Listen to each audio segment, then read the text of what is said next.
En fait, ny observateur de la jeunesse moa zany dia fika manana fikarohana momba ny tanora.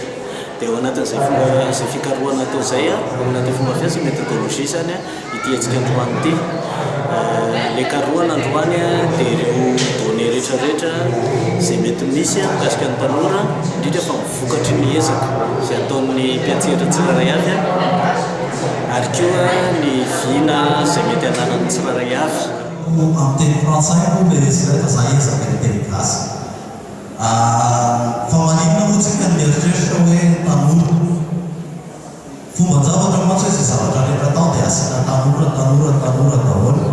Fa ny tena antony ngezabe, ny toetra ananan'ny tanora voalohany dia hoe tanora mbola matoritory tsy manana misy fomba fiteny hoe afahoana raha izy no matoritory. Dia iny le tanora le mbola tsy mahay sy tsy mahafantatra izay tokony atao. Io moa soratra kely tsy tazantsika eny fa misy ao problème na vision, problème d'éducation, manque d'orientation. Zay mampatonga azy matoritory, manque na information fa tsy hoe tia-tory. Mpiantsehatra resazy fanjakana tsy miankina fanjakana, misy association, misy syndicat, misy CNAPS, misy institut.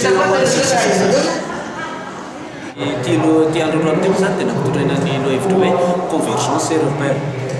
Convergence dia fihaonan'ny olona zany, fihaonan'ny acteur, fihaonan'ny ireo association sy rehetrarehetra mila mihaona satria zavatra tsapa zany dia hoe misy olona be da be,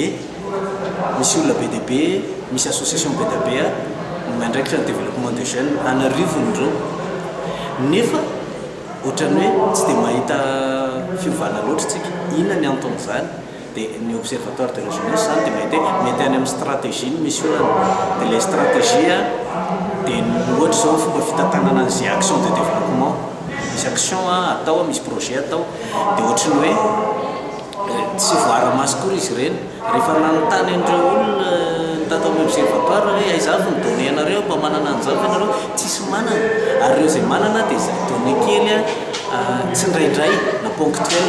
Dia izany rehetrarehetra zany dia tena hoe handicap na tena tsy mampandeha mihitsy ny fomba fampandrosoana tanora. Dia ty androany ity zany fotoana izay akana amin'ireo données rehetrarehetra ifanakalozana.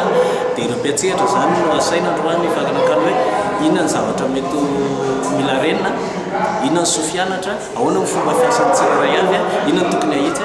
Tsy mihoatra 4 millions de dollars ny société financière de capitaliste no afaka manampy anareo tanora anagana orinasa afaka manana projet nefa raha hitanareo zany fa raha raitsika fotsiny zany le vola nameny hoe indramintsika amin'ny société financière internationale de 330 millions de dollars divisé par 22 régions, ça fait à peu près 15 millions de dollars.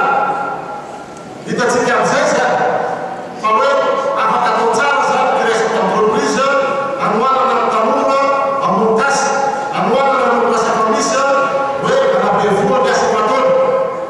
Andrasana orinan'izao zany izy rehefa azo daholo ireo dia kirakiraina no atao tam-baovao izay azo eto dia mety tsy hoe mety fa tena amoaka toronkevitra vitsivitsy zany observatoire de la jeunesse hanatsarana ny fampandrosoana ny tanora ka izay le tsy hoe repère na marodrefy. Nareo toronkevitra zao ho alefanay any amin'ny mpanapa-kevitra ny décideur fa alefa ihany koa ho an'ireo mpiantsehatra samihafa mba ahafahana zany mahazo sotran-dalana na orientation manatsara ny fomba fiasa.